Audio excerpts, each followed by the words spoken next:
कशाळे गावाजवळ पेट्रोल पंपा शेजारी असलेल्या रस्त्यावरील मोठ्या खड्ड्यामुळे अपघात झाला. खड्डा चुकवताना दुचाकी घसरून मागून येणाऱ्या टोयोटा कारला धडकली. कार चालकानं वाहन खाली उतरवून प्रसंगावधान राखलं. दुचाकी स्वाराला किरकोळ दुखापत झाली तर कारमधील एअरबॅग उघडल्यानं चालकाला हलक्या जखमा झाल्या. जीवितहानी टळली. ग्रामस्थांनी वारंवार खड्डे बुजवण्याची मागणी केली असून प्रशासनाच्या दुर्लक्षामुळे नाराजी व्यक्त होत आहे. वारंवार निवेदनं देऊनही ठोस कारवाई होत नसल्याने नागरिकांमध्ये तीव्र नाराजी आहे. न्हावे गावचे माजी सरपंच जितेंद्र म्हात्रे यांच्या मातोश्री बेबीबाई दामोदर म्हात्रे यांचे वयाच्या 91व्या वर्षी अल्पशः आजारानं निधन झालं.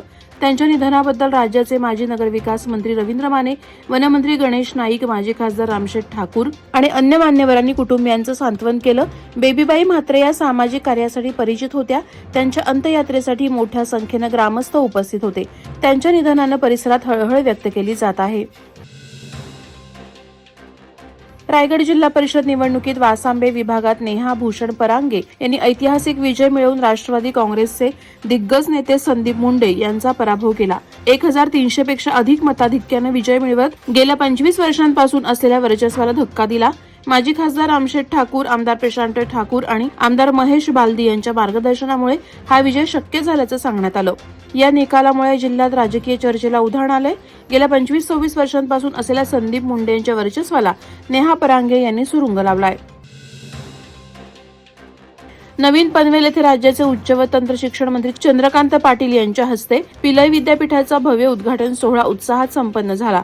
या कार्यक्रमास आमदार प्रशांत ठाकूर, आमदार विक्रांत पाटील, डॉक्टर के.एम. वासुदेवन पिल्लई, पनवेल महानगरपालिकेचे आयुक्त मंगेश चितळे, प्राचार्य एस. जोशी, डॉक्टर निवेदिता श्रेयांश यांच्यासह मान्यवर उपस्थित होते. उद्घाटनापूर्वी चंद्रकांत पाटील यांनी विद्यापीठ परिसराची पाहणी करून आधुनिक सुविधा आणि संशोधन केंद्राचं कौतुक केलं.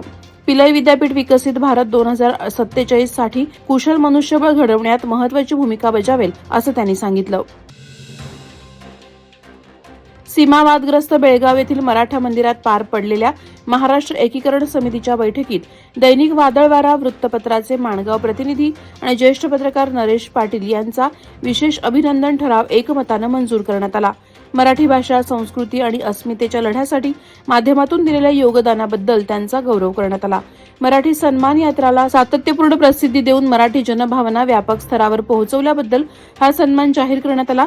27 फेब्रुवारी रोजी येळूर येथून सुरू होणाऱ्या यात्रेच्या पार्श्वभूमीवर या गौरवाला विशेष महत्त्व प्राप्त झालंय. वादळवारा लाईव्हसाठी न्यूज ब्युरो, रायगड. नवी मुंबई व रायगड जिल्ह्यातील ताज्या बातम्या आणि घडामोडींसाठी सबस्क्राईब करा वादळवारा लाईव्ह चॅनल आणि दाबा बेल आयकॉन.